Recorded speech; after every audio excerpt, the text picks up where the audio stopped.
Well, I'm not satisfied because I know that Honorable Nkiru Konye-Ijeocha is a utility person. She can fit in anywhere in a cabinet, maybe probably except the Attorney General position and maybe Minister of Health. Otherwise, she's a utility person, a hard-working woman who has risen through the system over time to make a name for herself. She's a fighter. So I'm not satisfied with the portfolio she was given. But it is what it is, and everyone is serving at the behest of the president who appointed them. So I don't know why they made the choice. But I'm very sure that she will do excellently well in that position and bring glory to our state and to Nigeria and indeed Africa in general. So what about Nyesom Wike? He's the leader of the G5, which your boss is a member as well. How did you receive his portfolio? It's historic, very historic in the sense that before now we've never had a Southerner as Minister of Abuja, to the best of my knowledge. Yeah. And there were two issues around the ministerial nominations that the G5 canvassed, or around appointments. They were very key issues. One was the issue dealing with Abuja. Why Abuja as the federal capital territory should not have a Southerner as its minister. And again, there was also the issue of Nigerian Ports Authority, where I think it was former Governor Okezi Ikpeazu, PhD, that specifically mentioned it in one of the interviews concerning the activities of G5. He mentioned that it is unfair that no Igbo man has been chairman of MPA board. And some of those things, I think the Tinubu administration is gradually redressing them. Today we have a service chief from Enugu State. As much as we got one ministerial slot for each of the southeastern states, is what the constitution says. We wish we had more ministers within the cabinet, but that's what the constitution says, that you must have at least one from each state. What worries me more than any other thing is that Abia now seems to be a minister of state territory. It worries me. I know. Because the last time we had the Minister of Trade for Mines and Steel, and now we are having another Minister of State. It worries me generally, and I wish we can all come together and appeal for redress, especially when we are sending our best. Some of those who come from Abia. Uchoga was also very experienced in the private sector and could have done better elsewhere. But now we have a woman, very intelligent. I don't know if you are very close to Nkiru Konye-Ijeocha, you would have known that she's top class, both in terms of her job with the National Assembly and her approach to politics and political issues. But we keep getting Minister of State, and it's unfortunate. Junior Minister. Yeah. On the whole, I think the whole cabinet is not bad. The cabinet has a mixture of technocrats and politicians in the right order. I miss some people in that cabinet, but I think maybe the president has other jobs for them. Some of my friends from the southwest and the north that I believe can contribute. And there were also some portfolios that surprised me, like that of Dele Alake. Yeah, I didn't quite get it. I thought he was going to go to information, which is tough. And it is what it is generally. But what about Dave for works? Yeah, that's okay. That's very good. But what is worrisome about his appointment is that he walked away from a senatorial position after the people have suffered to elect you as their senator. I'm not comfortable with senators walking into the federal cabinet Yes, I understand that they will have more opportunities to impact in one area. But in the first instance, we had a lot of hoopla around that senatorial ticket. I think the case went all the way to the Supreme Court. There was his brother who had the ticket, and at some point the lady claimed the ticket, all kinds of Drama. all kinds of drama, violence, and the rest of it. And at the end of the day, you walk away from it, and we are going to have another election in Ebonyi because of that. I'm not totally okay with all that activity, but as to whether he's a good fit for the slot, he is. I'm very happy that Dave, who is a good Igbo man, is there. Maybe this is the time to remind him that he lived in Aba for quite some time. He understands Aba. He knows that the government should intervene to help us with Aba to Ikot-Ekpene Federal Road, not that type of Aka construction company that Fashola brought to that site. Bring a good fit construction company. I'm sure Dave will understand the need to do the road between Aloji and Port Harcourt. That contract was awarded to CECC, and up till now, they literally abandoned site. They finished some work around the river axis between Obigbo and Port Harcourt, but the Abia side, they've done nothing.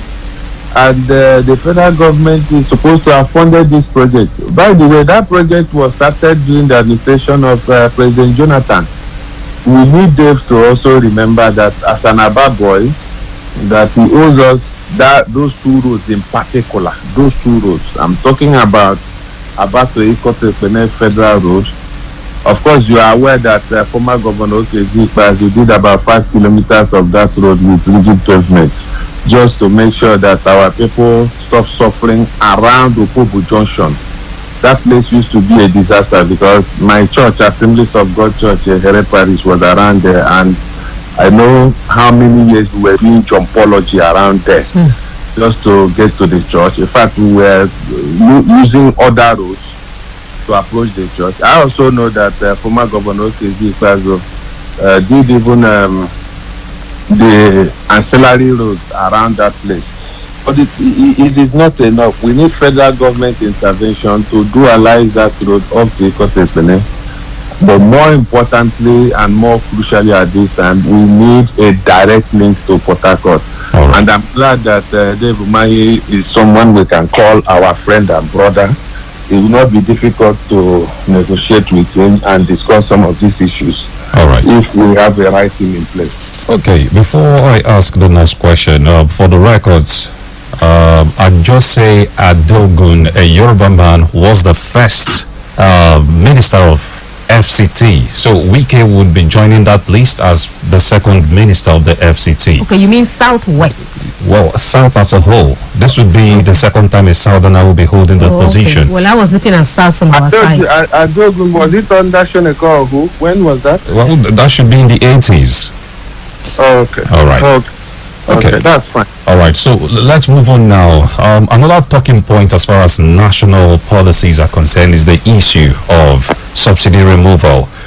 Yesterday, the federal government came up with a decision that 5 billion naira will be sent to each state of the federation, including Abuja. Abuja would get 5 billion naira as well. Apart from that, we're hearing 5 trucks of rice for each state as well. Would like to know what your reaction is as far as this measure is concerned. Let's look at the state governments. Generally, I to sympathize with our people because of things they are going through right now as a result of the twin policy of the subsidy removal and floating of the naira.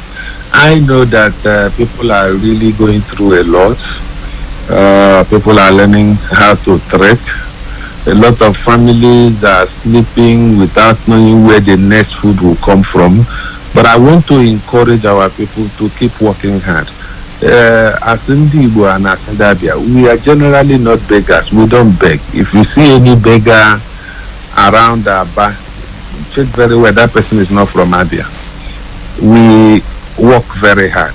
No matter what the condition is, we work above that condition. Even during the Civil War era, our mothers worked very hard. They went to high attack just to keep families feeding every day. I want to encourage our people to respond with harder work. Respond by not lying down and giving up. Respond through prayers, respond through service, respond through sacrifices, adjust your budget. The truth is that subsidy removal is overdue. It should have happened long ago. I remember in 2012, I wrote an article saying that it is now or it will be much more difficult to do it in future. Then I think it was my sister, Dr. Ngozi Okonjo-Iweala, that was the minister spearheading the charge. Unfortunately, the government balked and we returned to status. Well, we've lost John Okeyikalu. We'll try and reestablish connection. But in the meantime, you can go to our Facebook page. We have trended all these on that page. We would like to get your reaction to some of the things he has talked about. Okay, when he joins us back, and we'll probably ask him to bring down the conversation to the state level. It appears so much attention is being paid to the federal government. Okay, so good to have you back, Chief John Okeyikalu. Yeah, thank you very much. So quickly, please, let's talk about efforts of the Abia State government in handling the subsidy intervention from Abuja. Let's quickly look at that. So far, I do not know about any efforts from the current administration in Abia State. So I would have preferred to speak nationally. Yes, there was money given, or money is on the way, about 5 billion naira for palliative purposes. Yes, we have read and heard about the 100,000 bags of rice per state, 100,000 bags of rice per state. But can 100,000 bags of rice feed the good people of Abia State for up to a day? I'm not talking about a week, up to a day. What I think is a panacea is for people to continue to work. I think the government should be sympathetic and empathetic by making sure that workers are paid. Nobody is sacked at this time. You see, governments usually will have to make a choice. It is either you buy bullets for security agencies or agents to kill your own people, or you create jobs and allow your own people to live. The government seems to have taken a decision to arm security agents against the people. It is not the right choice at this time. Boasting that you have sacked 7,000 workers might give you a high as a person if you want to be high. But when you look at it, you have created 7,000 potential criminals, potential armed robbers. Because, see, hunger is natural to all of us. And there is no way a hungry person who is intelligent will not react to hunger one way or another. Some might react by praying, others might react by other means, but some will go into crime. So boasting at this time that you have retrained 7,000 workers, and you call them ghosts. If they are ghosts, why do they have BVN? Why are they receiving salary? If you want to verify ghosts, verify who exactly is receiving the salary. And this is not the old era where you can tell cock and bull stories. This is the era where if I have 7,000 people in my employment receiving salary, I can directly verify each of them using BVN data. I can directly verify all of them using biometrics, asking them to come and clock in and clock out from the office.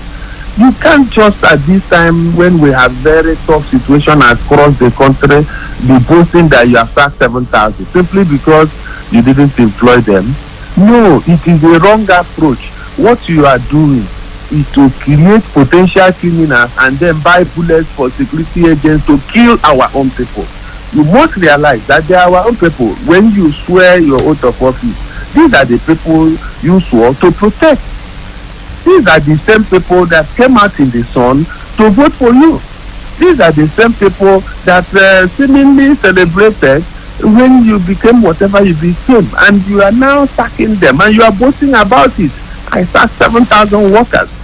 At this time, with the subsidy regime, with what is happening to the naira, and you are boasting about it, I want to appeal to the government of the day that the bigger subsidy will be to keep everybody employed, including finding jobs for the so-called touts.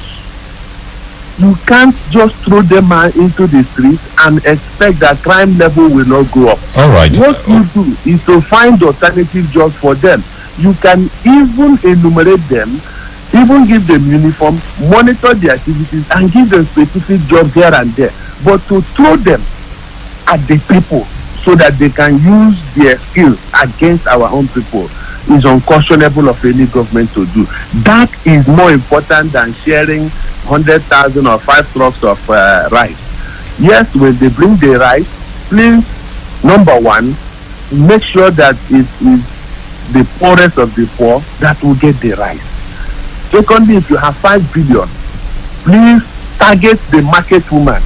There are women in Abia, there are mothers, like my mother in those days, that if you give 10,000 naira today, they will do very well and keep families of 8 going for a very long time. Those are the people you should target, and not to go and give it to those who already have. It will be wrong. So for us, and for me as a person, it is whether the government understands that the toughest people in Abia today are those of the lowest income bracket. They are the toughest because they are barely surviving, and they are the ones that should be targeted with any palliative measure, and not any other person, not political acolytes. And maybe let us also watch what is going to happen to see if this governor can at least for once elevate governance above bitterness, hatred, envy, and of course partisanship. Whether he will deal with all Abians as Abians, or he will continue with his bitterness against the immediate past regime and all those who work with the immediate past regime. We will watch and see. People can be sure that whatever he's doing with the 5 billion, we will bring the information to the good people of Abia State. All right, we'll quickly take a break right now. When we're done with that, we'll come back to you, Chief John Okiyikalo. For those who are just joining us, this is the Abia Democrats. Stay with us. We'll be right back.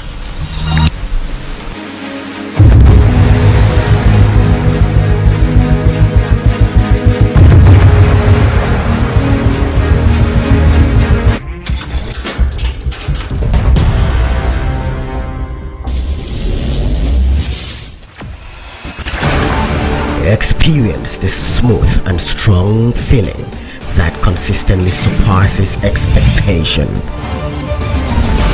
Leading the way in high-performance lubricants, Master Supermoto Oil is as durable as titanium.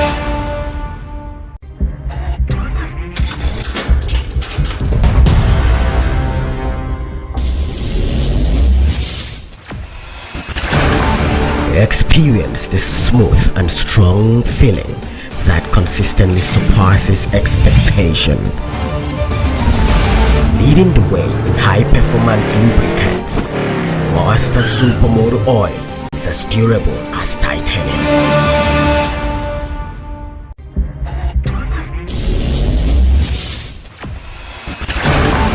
Experience the smooth and strong feeling that consistently surpasses expectation. Leading the way in high-performance lubricants, Master Supermoto Oil is as durable as titanium.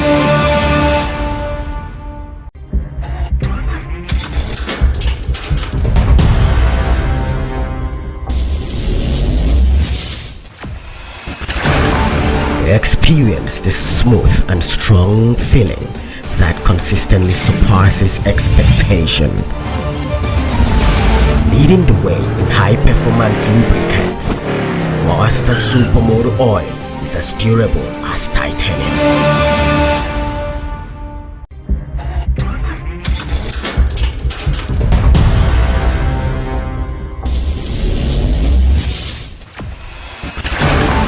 Experience the smooth and strong feeling that consistently surpasses expectation.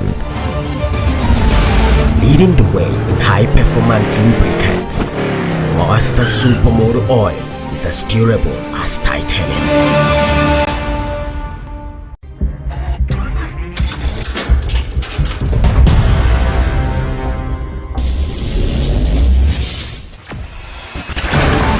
Experience the smooth and strong feeling that consistently surpasses expectation. Leading the way in high-performance lubricants, Monster Supermoto Oil is as durable as titanium.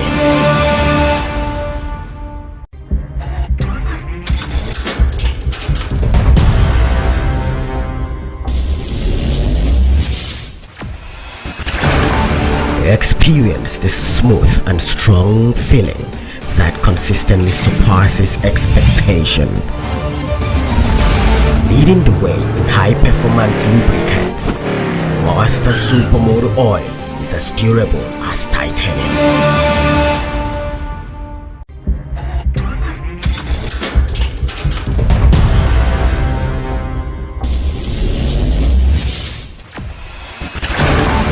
Experience the smooth and strong feeling that consistently surpasses expectation. Leading the way in high-performance lubricants, Monster Supermoto Oil is as durable as titanium.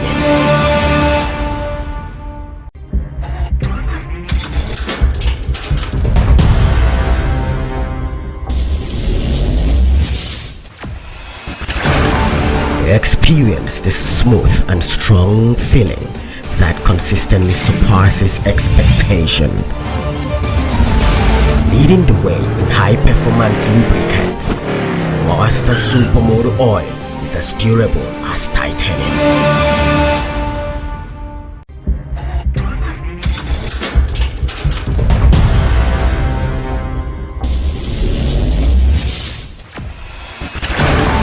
Experience the smooth and strong feeling that consistently surpasses expectation. Leading the way in high-performance lubricants, Monster Supermoto Oil is as durable as titanium.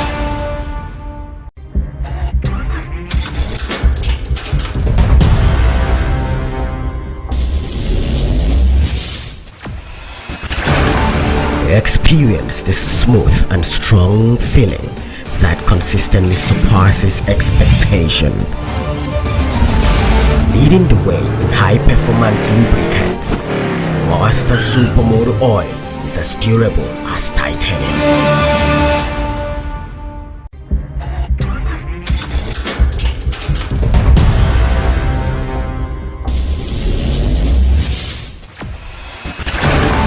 Experience the smooth and strong feeling that consistently surpasses expectation. Leading the way in high-performance lubricants, Monster Supermoto Oil is as durable as titanium.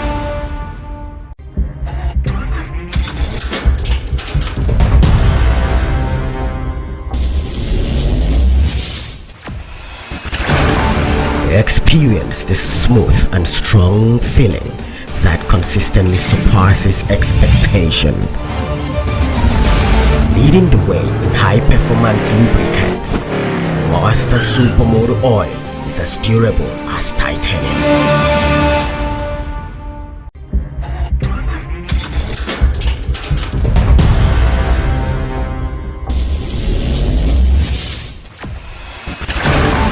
Experience the smooth and strong feeling that consistently surpasses expectation. Leading the way in high-performance lubricants, Monster Supermoto Oil is as durable as titanium.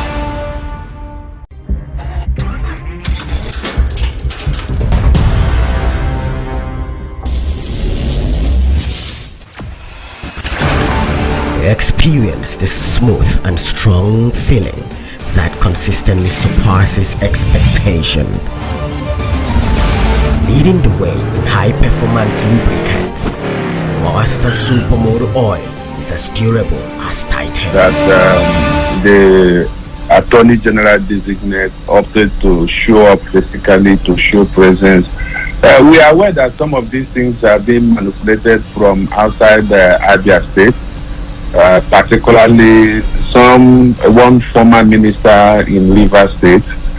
And we are aware that some of these attempts are coming because the case being made by PDP is one that will be difficult to escape from, because it borders on the law, the Constitution of the Federal Republic of Nigeria. It borders on prescribed processes for election. It borders on actual numbers as coming from the election. And I know that when people become desperate or become fearful of the outcome of a process, they employ all measures, including bringing our beloved and intelligent Attorney General designate to that place. But to be fair, Lateef Fagbemi was already lawyer to Alex Otti before he was appointed minister. You recuse yourself because now you are a federal minister. You are a lawyer to all lawyers. You are a minister to all parties in a case. Because of that designation as Attorney General, if at that time he was not designated already, I can understand. But because of that designation, you recuse yourself. You pull away from it. But here is an exciting part. I don't know if you read, because Fagbemi is also the lawyer to Honorable Kirukonye Georgia. I don't know if you read his final presentation on Section 77 of the Electoral Act and the Constitution vis-a-vis the qualification of the Labour candidate in Isukwato Umunochi. You will find it interesting that he made it very clear that the Labour Party in Isukwato Umunochi should not have contested that election because he contested the PDP primaries and of course did not comply with the electoral law, which is also one of the angles that the PDP is pushing in the case between Ahiwe Tikas and Alex Otti. Now, lawyers are interesting laws. They go to one court, make one argument. In fact, Fagbemi was also at the federal level making the case of Ahmed Bola Tinubu against our brother Peter Obi, wherein the major nexus of that case was also that Peter Obi was not qualified to contest that election. He gave the same reasons we gave in Abia against Dr. Alex Otti, but in Abia he is defending the same man. It's an interesting myth, but what is important is appearances. You see, there is evil and there is appearance of evil. Appearances matter. See, at this time that you have been designated as the Attorney General and you have gone through screening, there is nothing, I think, that should make you to appear in court, because your mere presence will intimidate the judicial officers there, the members of the panel, and I think it is wrong. So I align myself with the views of Abians who said we don't need all that drama. I have read national reviews, I have watched national television, I've seen people say no, he shouldn't have gone there, but that is what it is. So whatever happens, this matter will be settled one way or another. All right. And hopefully it will be settled on the side of the Constitution of the Federal Republic of Nigeria. Okay, since we're talking judicial matters now, this week the panel on recovery of looted property or stolen property in Abia State commenced its sitting. Now, this is coming despite an existing order that the panel should not invite certain persons. Though the panel said that they weren't served with that order. I don't know what you make out of this as a layman, not as a learned person right now. Well, yeah, thank you for reminding me that I'm not learned in law. I am not learned in law, but I am not exactly a dunce. Yes. Let me start by saying that the order from the court, the order of the court in Abuja, actually prescribed how they were going to be served. The order said, one, publish in a national newspaper. Sun newspaper is a national newspaper. Those who obtain that order publish in Sun newspaper, full page. The order said you can also drop the service at the Abia State Liaison Office in Abuja. I understand that initially the liaison office, not liaison office, Abia State Governor's Lodge, because the order was varied. Initially it was liaison office, they varied it to Governor's Lodge. I understand that when they came to the Governor's Lodge, that the lodge was shut, closed at the instruction of the current governor in Abia State, but that the letter also served. So there was proper service in law, and I want to believe that the head of that panel, who I understand used to be a judge, must know that by the mere fact of the publication in the Sun newspaper that there was proper service. Now, the second leg is the claim by some that the court actually disbanded the panel. No, the court did not give that order. The court never said the panel cannot continue. But the court pointed out certain persons that the panel cannot invite. Now, the panel will be in contempt of court order once they make the mistake of inviting any of those people.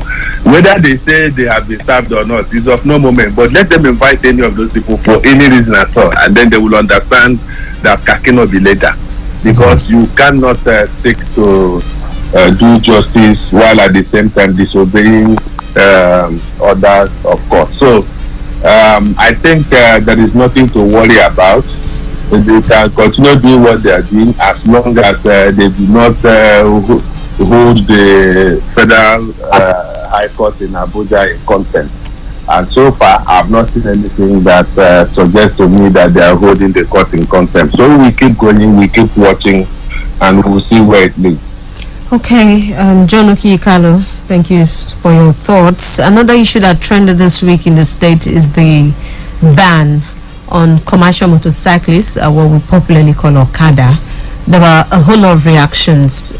Some persons felt that maybe the government was not specific enough to avoid molestation by policemen or security operatives. Some people also felt this order was already in existence from the PDP government, that what just happened was just like a review of what was already on the table.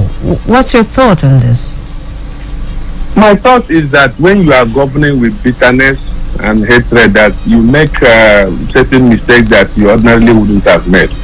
Yes, I agree that there was a ban during the Ochedo regime, which was extended by the OKZ regime, and ordinarily, a government that sees itself as a continuum from other governments will simply have said something like the ban on Okada operations subsist.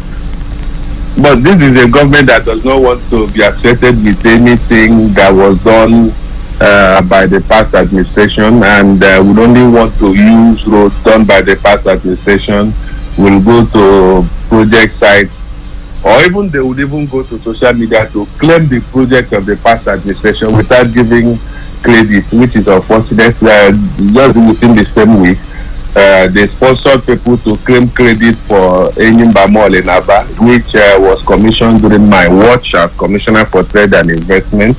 I know what it took us to bring that project on board. I was intimately involved right from my days in the Ministry of Information in the negotiation with the Catholic Church, up to the point when where we realized that project. But now they are claiming credit. I also saw them claiming credit for Susu Road. West government is a continuum, and we all know who did what. We all know that they have, as today, not done anything substantial in terms of road projects. Even where you see them at Old Express Road, people must know that the gutter, the drain, which constitute more than 65% of the work at Old Express, was done by Governor Kezi Bazo. I need to point that to the people and point that out to the people of Abia. So on Okada, when before they change the administration banned Okada, they quickly introduced Keke Napep in reasonable number, migrated the Okada riders to Keke riders. In that way, they ensured that those who used to make a living from Okada riding within our metropolis did not suffer unduly. But this is a government that is governing by fire, as if it's not a democratically elected government. And of course, this is a government that wants to claim credit for the good and the bad. Otherwise, they could have managed the situation better by merely extending. And then if they want to vary the extension in any form or manner, they can do that. But I didn't see anything new in what they did, except that they shot themselves in the leg. See, there are reasons security agencies will encourage you to ban Okada.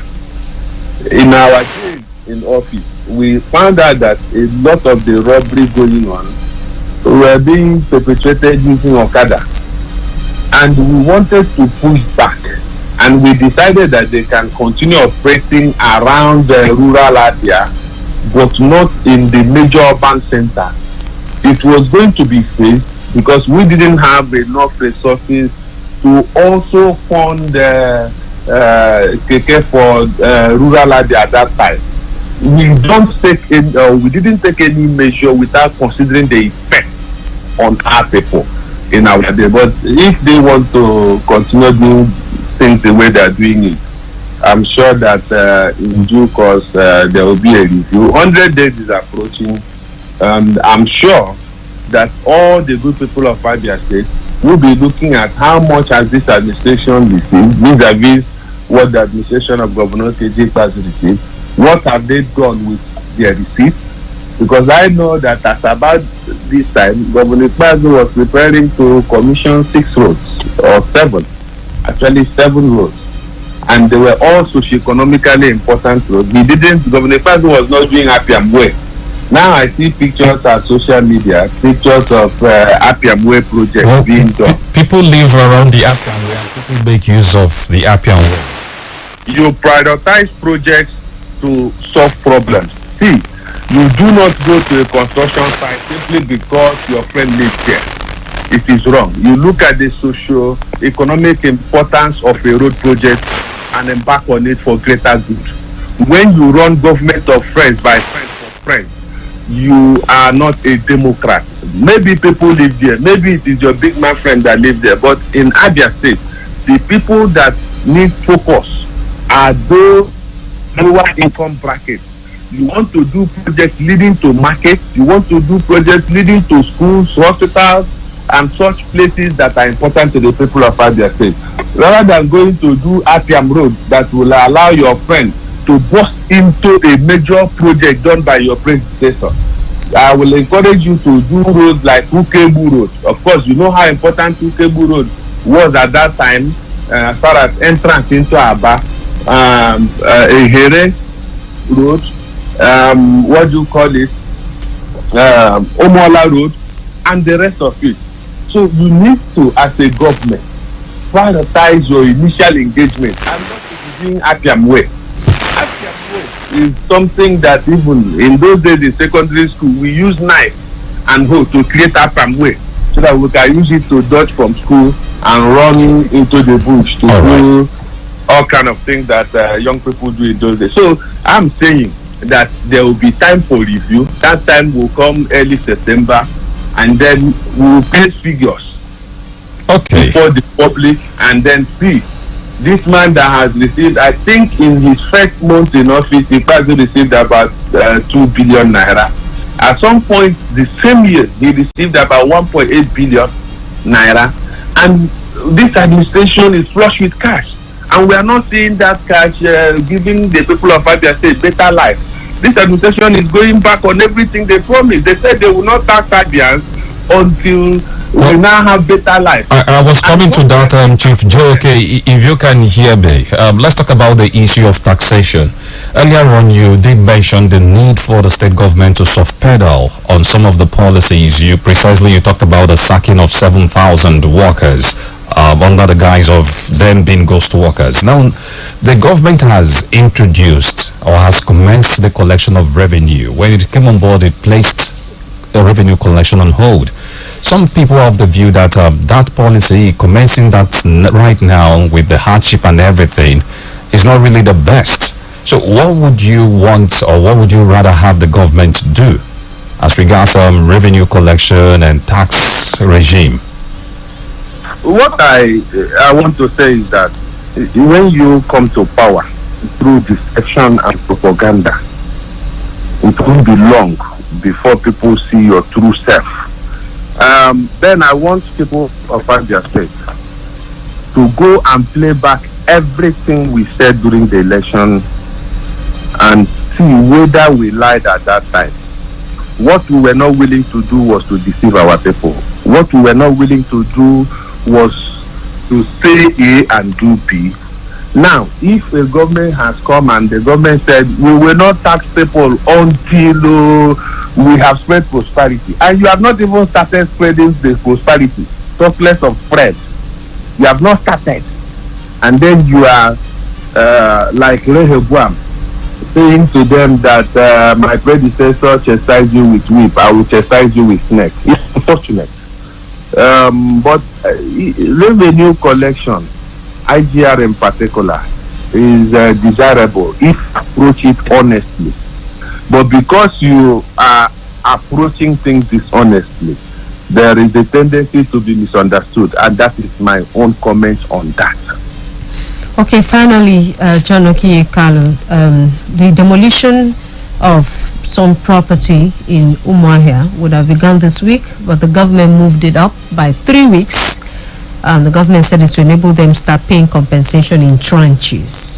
What's the take of your party, particularly as the leading opposition in Abia, about the move to expand that road and the entire demolition plan and compensation as well? The People's Democratic Party is a progressive party that is development oriented. We support development projects. We support road projects anywhere in Abia and of course in Nigeria. But what we want to see is a situation where the government is upfront with information. It took those of us in PDP.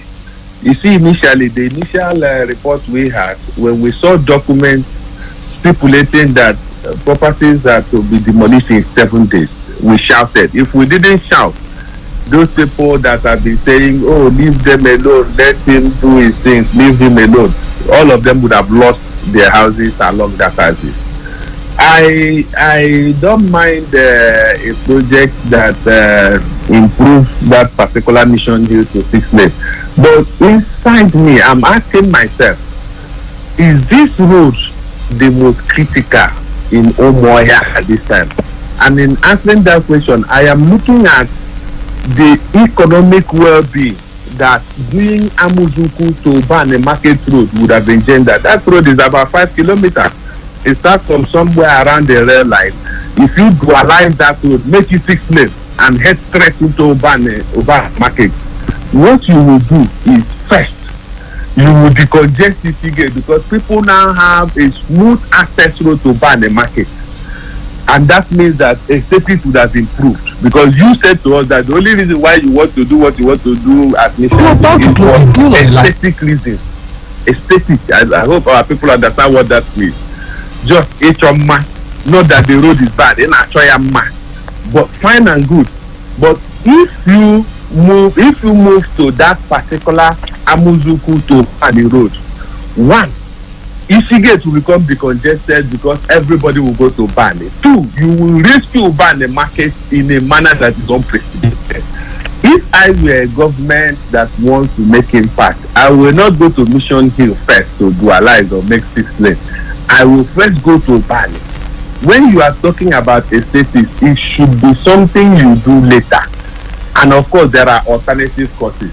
Having said that, if you are going to give people 7 days or 3 weeks or whatever, and you are addressing them to say, look, you have to move out in 7 days. And they say, what about compensation? You say, after 7 days, we'll discuss compensation. There's something fundamentally wrong. The process is for you to compensate. If you must compensate, the process is for you to compensate before you start work. You must give full compensation so that those people would have had time and money to move away from that point and get to another point where they can stay with their families. Because there are families involved. I also understand that government can also decide not to compensate, but whichever way, you should make it clear to the people what exactly you have chosen as your own option. But whatever option you choose, remember that people are going through a lot, that you took an oath to protect their life. You took an oath to protect their properties. Do not go against your oath of office. That is usually my advice. Whatever you do, whether aesthetic, whether you are doing politics or whatever you are doing, remember the people of Abia State. They are the important people.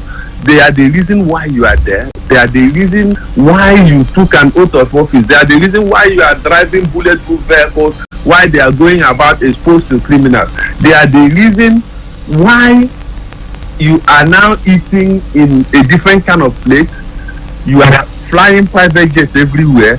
It is about the people of Abia State, and don't lose them, please. Okay, don't we have allow them to die. We have just a minute to go. Jonoki Kalu, your last take, please. My last take is to reassure the people of Abia State that whatever is going on now, they must be very strong. Continue to work hard, work harder. Help is on the way.